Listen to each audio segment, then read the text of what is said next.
Hello बच्चों, welcome to my channel NCERT expert. मैं आपको करा रही हूँ chapter basic geometrical ideas. Last video में मैंने आपको कराया था लाइन सेगमेंट और लाइन।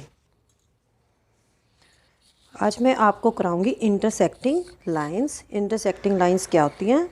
आप अपनी एनसीईआरटी बुक का पेज नंबर 72 देखो। Look at the diagram, figure दे रखी है। यहाँ पे क्या है? टू लाइन्स हैं, L1 और L2। They are shown both the line pass through point A. जब इन लाइंस को पीछे की तरफ एक्सटेंड करते हैं L1 और L2 को, तो ये P पॉइंट पे इंटरसेक्ट करती हैं, एक दूसरे को काटती हैं। If two lines have one common point, अगर दो लाइंस का एक कॉमन पॉइंट होता है तो they are known as intersecting lines. तो उन लाइंस को हम इंटरसेक्टिंग लाइंस बोलेंगे। Following are some models of a pair of intersecting lines. नीचे कुछ मॉडल्स दिए हुए हैं इन इंटरसेक्टिंग लाइंस के। फिगर 4.5 आप देख सकते हैं इनको। ये क्या दिखा रखा है? एक नोटबुक के एजेस दिखा रखे हैं। ये इस साइड से और ये इस साइड से क्रॉस कर रही है। ऐसे ही ये इस साइड से और ये इस साइड से यहाँ पे क्रॉस कर रही है। ये हो गया यहाँ पे पॉइंट ऑफ इंटरसेक्शन और ये यहाँ पे हो गया पॉइंट ऑफ इंटरसेक्शन। ऐसे ही जो इंग्लिश का अल्फ़ाबेट होता है एक्स, उसमें जो दो साइड्स होती हैं वे एक दूसरे को क्रॉस करती हैं और यहाँ पे ये हो गया बीच में point of intersection. Crossing roads, जहाँ पे रोड क्रॉसिंग होती है वहाँ पे भी ऐसे ही होता है, एक दूसरे को ये इंटरसेक्ट करती हैं और ये हो जाता है पॉइंट ऑफ इंटरसेक्शन बीच में। Do this, take a sheet of paper, make two folds and crease them to represent a pair of intersecting lines and discuss. हम एक पेपर लेंगे, जैसे हमारे पास ये पेपर है, ठीक है, उसको हम टू फोल्ड्स करेंगे। ये मैंने सिंगल फोल्ड कर दिया है इस पेपर को, अब ये हमने इसको डबल फोल्ड कर दिया है। तो हमारे पास क्या आएगा? हमारे पास इस तरह से आ जाता है, यानी कि जैसे ये हमारा पेपर है तो हम टू फोल्ड करेंगे तो हमें इस तरह के मार्क्स दिखाई देते हैं। इस शीट ऑफ पेपर को देखने के बाद आप बताएंगे, can to lines intersect in more than one point? क्या दो लाइन एक से ज़्यादा पॉइंट पे इंटरसेक्ट कर सकती हैं? नहीं, दो लाइन सिर्फ एक ही पॉइंट पे इंटरसेक्ट करेंगी। कैसे भी लिखो आप, ऊपर से नीचे काटो, इसको ऐसे काटो या इसको ऐसे काटो, लेकिन सभी एक ही पॉइंट पे इंटरसेक्ट करेंगे। तो इसका आंसर होगा no. Can more than two lines intersect in one point? अगर हमारे पास लाइंस बहुत ज़्यादा हैं, टू से ज़्यादा हैं, तो क्या वे एक पॉइंट से इंटरसेक्ट कर सकती हैं? यस। अगर हमारे पास ये पॉइंट है तो इसमें से देखो, एक आप ये वर्टिकली ले लो, एक हॉरिजॉन्टली ले लो, एक ऐसे डायगनली ले लो, एक ऐसे डायगनली ले लो। तो इसमें से बहुत ज़्यादा लाइंस इंटरसेक्ट कर सकती हैं एक पॉइंट के ऊपर। तो इसका आंसर होगा यस, ठीक है। अब हम करेंगे पैरेलल लाइंस। तो पैरेलल लाइंस करने के लिए हमारे पास एक फिगर है। ये क्या दिखा रखी है? एक टेबल है हमारे पास ABCD। ये इसका टॉप है जो कि फ्लैट है बिल्कुल। आप इसके पॉइंट्स और लाइन सेगमेंट्स आइडेंटिफाई कर सकते हैं और इसके इंटरसेक्टिंग लाइन सेगमेंट्स भी हमें इसके अंदर आइडेंटिफाई करनी है। तो इसके अंदर पॉइंट्स कौन से हैं? A B C और D। ये हमारे इसके अंदर 4 पॉइंट्स हैं। अब हम देखेंगे लाइन सेगमेंट। A यहाँ पे स्टार्टिंग पॉइंट है, B यहाँ पे एंड पॉइंट है। ऐसे ही BC, AD और CD, ये हमारी क्या होगी? Line segment. तो हम लिखेंगे, पॉइंट्स हो जाएंगे हमारे A B C and D। अब लिखेंगे हम लाइन सेगमेंट। लाइन सेगमेंट हो जाएंगे हमारी ABBCCD और DA। ये हमारी 4 लाइन सेगमेंट्स हो गई। अब हमें देखना है कि कौन सी लाइन सेगमेंट्स जो हमने ली हैं वे किस पॉइंट पे काटती हैं। हमने इसमें पॉइंट ऑफ इंटरसेक्शन देखना है। जैसे हमारी लाइन सेगमेंट है AB और AD, इनका पॉइंट है A। तो ये हो गया point of intersection. Similarly B is the point of intersection, इसकी सेगमेंट्स हो जाएंगी बी, बी, सी और ए, बी। ऐसे ही जो सी है ये पॉइंट ऑफ इंटरसेक्शन कौन कौन सी लाइन सेगमेंट्स का है, बी, सी और सी, डी। हमें इनको थोड़ा सा आगे बढ़ाना है, तभी हमें क्लियरली पता चलेगा कि ये लाइन सेगमेंट कैसे एक दूसरे को कट कर रही हैं। ठीक है। सिमिलरली डी पॉइंट है पॉइंट ऑफ इंटरसेक्शन, तो इसके ऊपर लाइन सेगमेंट्स होगी हमारी ए डी और सी डी। ठीक है। Are there intersecting line segments, ये हमारे इंटरसेक्टिंग लाइन सेगमेंट्स हैं। जैसे ए डी है और डी सी है, ये दोनों at the point D intersect कर रही हैं। ऐसे ही ए बी है और सी बी है, तो पॉइंट ऑफ इंटरसेक्शन का बी हो जाएगा। तो ये हमारे इंटरसेक्टिंग लाइंस हो गई। अब हमें देखना है कि जो लाइंस इंटरसेक्ट नहीं कर रही, क्या इसके अंदर ऐसी लाइंस हैं जो आप एक दूसरे को इंटरसेक्ट नहीं कर रही। ये लाइंस हमारी ए बी और सी डी। सी को हम कितना भी आगे तक बढ़ाएं, बी को कितना भी आगे तक बढ़ाएं, ऐसे ही इस साइड डी और ए को हम कितना भी आगे तक बढ़ाएं, ये एक दूसरे को इंटरसेक्ट नहीं करेंगे।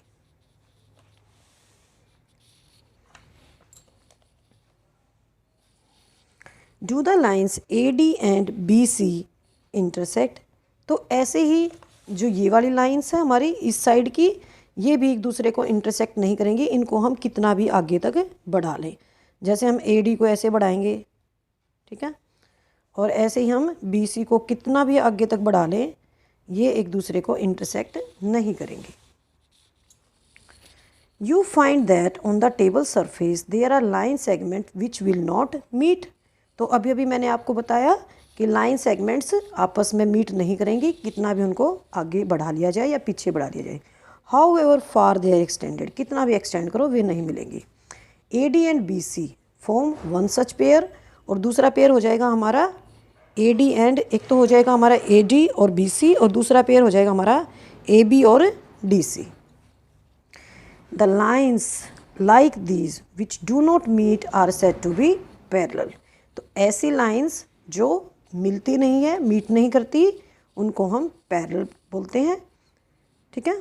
Think, discuss and write. What else do you see parallel lines, try to find 10 examples. आपको पैरेलल लाइन के एग्जाम्पल्स देने हैं। देखो एक एग्जाम्पल तो दिखा रखा है, the opposite edges of the ruler. ये जो रूलर का ये वाला एज है, ठीक है, ये वाला एज है, इनको कितना भी एक्सटेंड करो ये आपस में मिलेंगे नहीं।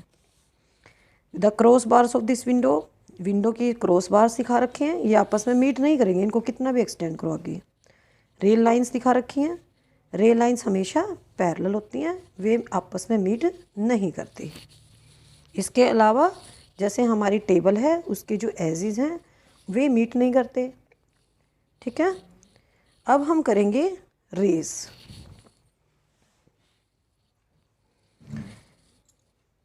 आप फिगर में देख सकते हैं, आपको 3 सोर्सेज दिखा रखे हैं लाइट के, sun rays, ray of a light from torch, beam of a light from a lighthouse. Lighthouse ये शिप, रात में जैसे शिप चलते हैं तो लाइट हाउस वहाँ पे रोशनी के लिए यूज़ होता है।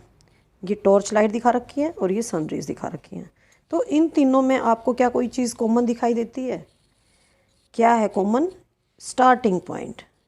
सन के अंदर ये स्टार्टिंग पॉइंट है, टॉर्च के अंदर ये स्टार्टिंग पॉइंट है, और ऐसे ही लाइट हाउस के अंदर ये स्टार्टिंग पॉइंट है, और यहाँ से रेज एंडलेसली निकल रही हैं। तो रे को आप क्या बताओगे रे को, कि इसका स्टार्टिंग पॉइंट होता है या इनिशियल पॉइंट होता है, लेकिन इसका एंडिंग पॉइंट नहीं होता।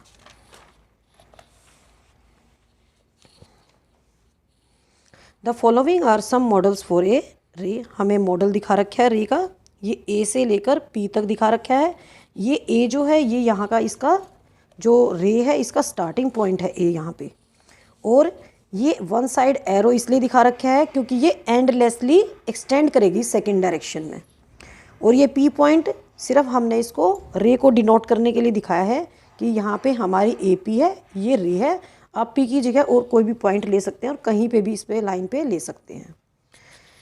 रे is a portion of line. तो क्या है रे? It is a portion of line, starts at one point यहाँ से स्टार्ट हो रही है, इसको बोलेंगे स्टार्टिंग पॉइंट या initial point, and goes endlessly in एक डायरेक्शन, और ये एंडलेसली दूसरी डायरेक्शन जाएगी।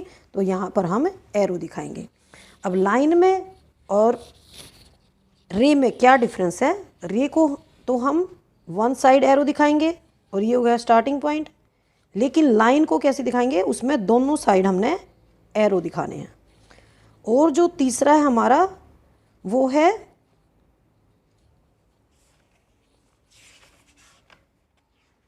लाइन सेगमेंट हो गया, लाइन हो गया और रे हो गया। और लाइन जो सेगमेंट दिखाना है वो हमने ऐसे सीधी लाइन दिखानी है, ठीक है। तो ये तो हो गया हमारा रे, वन साइड इनिशियल पॉइंट है, स्टार्टिंग पॉइंट है, दूसरी साइड ये एंडलेसली जा रही है, एक साइड एरो दिखाएंगे। ये हो गया हमारा लाइन, इसके अंदर हम दोनों साइड एरो दिखाएंगे क्योंकि ये एंडलेसली दोनों डायरेक्शन में मूव कर सकती है। थर्ड है हमारा लाइन सेगमेंट। लाइन सेगमेंट को हम सिंपल लाइन दिखाएंगे क्योंकि ये इसकी जो मेजरमेंट होती है वो फिक्स होती है। Think, discuss and right. If P Q is a रे, अगर हमने पी क्यू को रे के फॉर्म में दिखाना है तो हम कैसे दिखाएंगे?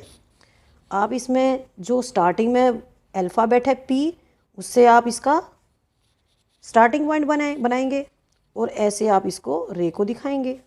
यहाँ पे आप कोई भी पॉइंट क्यू ले सकते हैं, ठीक है। ये हो गया पी इसका स्टार्टिंग पॉइंट, और यहाँ पे इसको एंडलेसली दिखाने के लिए रूट एरो बनाया है मैंने, और यहाँ पे क्यू पॉइंट ले सकते हैं। तो ये हो गया हमारी ray P Q. What is it starting point? Starting point क्या हो जाएगा हमारा? पी हो जाएगा। Where does the point Q lie on the ray? तो पॉइंट जो क्यू है वो कहाँ लाई करता है? In the path of the ray. Can we say that Q is the starting point? क्या हम कह सकते हैं कि क्यू इसका स्टार्टिंग पॉइंट है? नो, क्यू इसका स्टार्टिंग पॉइंट नहीं है, ये पाथ के बीच में लाई करता है। हेयर इज़ ए रे ओ ए, हमारे पास एक रे है, फिगर दे रखी है, ओ ए रे है, स्टार्ट करती है ए ओ से, यानी कि इसका स्टार्टिंग पॉइंट ओ है, and passes through point A. It also passes through point B, इसके पाथ में दो पॉइंट्स आ रहे हैं ए और B. Can you name it as O B? हम इसको ओ ए भी लिख सकते हैं और ओ बी भी लिख सकते हैं, क्योंकि जो दोनों पॉइंट्स हैं ए और बी वे दोनों के दोनों रे के पाथ में हैं, तो आप इनको सेम मानो, ओ बी और ओ ए को। यहाँ पे दोनों सेम हैं। Can we write O A as A O? क्या हम ओ ए को ए ओ लिख सकते हैं? नहीं, हमें शुरू में स्टार्टिंग पॉइंट लिखना है और उसके बाद दूसरा पॉइंट लिखना है। तो स्टार्टिंग पॉइंट अगर हमारा ओ है तो हम इसके अंदर कोई और पॉइंट नहीं लिख सकते, हम सिर्फ इसमें स्टार्टिंग में ओ ही लिखेंगे, ठीक है। What do the arrows in each of these rays shows?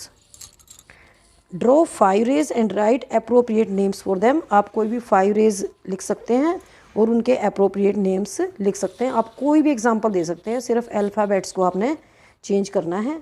जैसे आपका ये है ए, यहाँ पे एरो दिखाना है, कोई भी पॉइंट आप बी ले सकते हैं, ठीक है। सेकंड दिखाएंगे आप ऐसे ही, यहाँ पे आप सी लेंगे, ये हो जाएंगे स्टार्टिंग पॉइंट्स, और यहीं पे यहाँ पे आप कोई भी पॉइंट ले सकते हैं, तो ये हो जाएगी हमारी सी डी। इसको हम कैसे लिखेंगे? ए बी, ये वन साइडेड एरो आएगा, ऐसे इसमें C D one sided arrow आएगा। ऐसे ही आप 3 एग्जांपल्स और देंगे, उनमें सिर्फ आपको अल्फ़ाबेट्स के नेम अलग अलग करने हैं। नेक्स्ट वीडियो में मैं आपको एक्सरसाइज इसकी 4.1 स्टार्ट कराऊंगी। तब तक के लिए ओके, बाय बाय बच्चों, हैव ए नाइस डे।